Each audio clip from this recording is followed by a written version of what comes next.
No. What about a trade deal between the UK and Canada that simply said, whatever is legal in your country is automatically legal in ours and vice versa?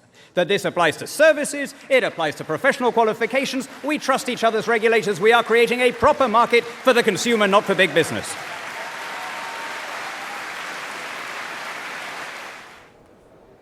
The Canadian Conservative Party has just voted to adopt a policy of unrestricted free trade, free movement of labour and enhanced cooperation among Canada, Australia, New Zealand and the United Kingdom.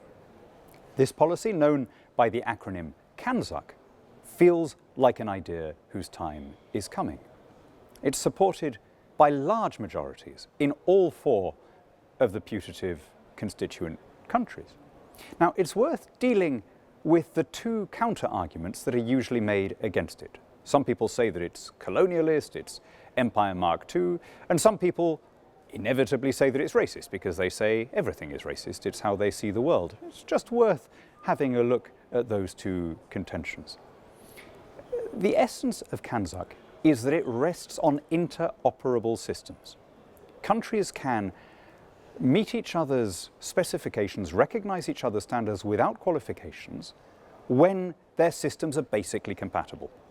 So if you have English-speaking common law countries, countries that have the same accountancy systems, countries whose doctors and architects and lawyers have trained in the same way, countries where the regulators basically follow a similar standard already, it is much easier to have total mutual recognition.